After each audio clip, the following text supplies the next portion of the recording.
O presidente Lula e o presidente dos Estados Unidos, Donald Trump, se cumprimentaram na noite de ontem durante evento social da cúpula do G7. O cumprimento não incluiu discussões sobre as tarifas comerciais que têm aumentado a tensão entre Brasil e Estados Unidos. Durante a rápida interação, Trump desejou bom trabalho ao presidente brasileiro. Os dois líderes também participaram da foto oficial da cúpula, mas não houve registro de conversas entre eles. Durante a coletiva de imprensa realizada hoje, Donald Trump classificou o Brasil como um país politicamente perigoso. Ainda Trump confundiu Eduardo com Flávio Bolsonaro ao comentar a decisão do Supremo, que condenou o ex-deputado a 4 anos de reclusão. We did. How was it? I spent a lot of time with him, actually, and it's become a little rough country, right? Politically, it's been a little dangerous politically. You're talking about Brazil, yeah? It's been nasty. I hear they arrested somebody that's running for office today. I found that out after we left. I just said goodbye to him, and I heard that they arrested the Bolsonaro Jr. He was doing well in the polls, and they arrested him because he made a statement in Texas. They arrested him, or they want to arrest him. They have something out for his arrest. No, they play pretty tough, but nobody plays tougher than the United States. Look, our elections are totally rigged. We have rigged elections. E o presidente Lula comentou a fala do presidente Donald Trump. Eu acho que ele conhece pouco o Brasil. Se ele conhece o Brasil pela relação que ele tem com a família Bolsonaro, ele desconhece o Brasil. O Bolsonaro já está preso. O que nós achamos é que os bolsonaristas que estão nos Estados Unidos, que vai por alguns delegados da Polícia Federal, que estão lá como Ramage, que vai pelo pessoal Cláudio Magro, sabe, da Refit, onde nós prendemos 250 milhões de litros de gasolina, que eu entreguei para ele a fotografia e o endereço da casa que essas pessoas estão em Miami. Que ele poderia entregar para a gente isso. Quer combater o crime organizado? Entreguem os bandidos brasileiros para a gente poder prender. A Polícia Federal está ávida para ir lá. Até o Ramage já foi preso, mas eles soltaram. Lula também afirmou que Donald Trump pode ter preferência pela família Bolsonaro. Ele tem direito de ter as preferências eleitorais dele, as preferências ideológicas deles. Eu só espero que ele não fira o código de ética entre as nações que querem ser respeitadas na sua soberania. Só espero isso. Para mim, ele pode continuar gostando do Bolsonaro, do pai, do filho, do neto, não tem nenhum problema. É um problema dele. Afinal de contas, gosto não se discute. Agora, não se meta nas eleições do Brasil, porque as eleições do Brasil é um problema do Brasil. Carlo Cauti, muito boa noite, seja bem-vindo. Começamos com você, Carlo Cauti. Primeiramente, essa participação, essa coletiva concedida pelo presidente americano Donald Trump, ele foi perguntado, inclusive por uma jornalista brasileira, como é que foi a interação entre o presidente Lula e Donald Trump, se eles chegaram a conversar sobre tarifas. Bem, ela perguntou sobre a classificação das organizações criminosas como terroristas, e aí ele trouxe ali, disse que o Brasil está vivendo um momento politicamente conturbado, perigoso politicamente, na verdade foi essa palavra que ele usou, e depois acabou fazendo dangerous, né? Usou essa palavra, né? E também acabou confundindo ali os irmãos, né? Eduardo com Flávio Bolsonaro, mas mostrou que estava antenado, informado sobre o julgamento no Supremo Tribunal Federal, que terminou ali com a condenação de Eduardo Bolsonaro a 4 anos de reclusão. Acabou dizendo que ele foi preso, né? Na verdade, ele segue nos Estados Unidos. Não foi preso, mas houve sim a condenação por parte do Supremo. Cauti. Boa noite, Paula, boa noite, Mestre Augusto, boa noite, Marcília, boa noite ao nosso público.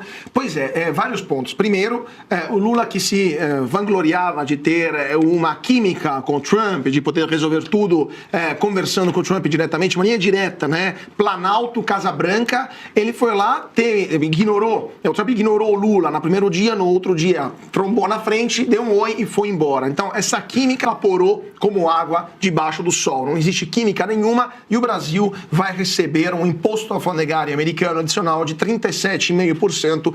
E o presidente Lula, que tinha uma ocasião de evitar isso, demonstrou mais uma vez que não consegue resolver nenhum problema do Brasil, muito menos problemas tão graves como esse de política externa. Agora, as frases do Trump são autoexplicativas, né? E são muito graves, porque é sobre a percepção que os americanos, boa parte do mundo, tem sobre a situação política brasileira. Além de dangerous, né, de perigoso, ele usou outra palavra muito clara: nasty, que em bom português significa nojento. A situação política no Brasil está nojenta, segundo Donald Trump, porque não é possível achar que o Supremo Tribunal Federal, ou melhor, uma turma do Supremo, a primeira turma, ontem condenou Eduardo Bolsonaro por um processo farsa, claramente político, para retirar Eduardo Bolsonaro das urnas na eleição deste ano. Então, um processo viciado por inúmeros problemas, inúmeras irregularidades e com um conflito de interesse gigantesco por parte do ministro Alexandre de Moraes, tanto que até a Defensoria Pública da União,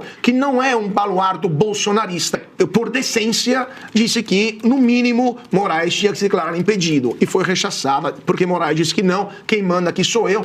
Moraes é o novo Luís XIV da justiça brasileira, né? Luís XIV é que o Estado sou eu, Moraes, a justiça sou eu. Então, a percepção dos americanos é que no Brasil as eleições esse ano serão fraudadas, foram, para eles, as últimas, 2020, nos Estados Unidos, e, portanto, algo, e se a lógica, né, a consequência lógica, algo deverá ser feito sobre esse caso. Vamos ver o que eles vão fazer e como esta percepção vai se reverberar nas eleições brasileiras de outubro. A Polícia Federal deflagrou na manhã desta quinta mais uma fase da Operação Compliance Zero, que investiga supostas irregularidades envolvendo o Banco Master. Entre os alvos, senador Jacques Wagner, do PT da Bahia, líder do governo Lula no Senado, que foi alvo de um mandado de busca e apreensão. Também o ex-sócio do Banco Master, Augusto Lima, é alvo de busca e apreensão. Ao todo, são cumpridos mais 18 mandados expedidos pelo Supremo Tribunal Federal nos estados da Bahia, São Paulo e Distrito Federal.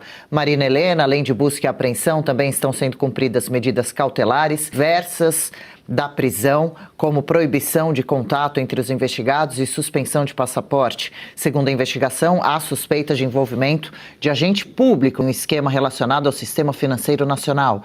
A operação marca um novo avanço nas investigações sobre o Master, que já atingiu empresários, ex-dirigentes e políticos de diferentes espectros partidários. O governo afirmou confiar nos esclarecimentos que serão prestados pelo senador por Jacques Wagner. Marina. Pois é, né? Agora o escândalo do Master acertou em cheio o PT, né? E o PT da Bahia. Então eu fiz aqui uma cronologia para a gente lembrar como é que essa história toda começou.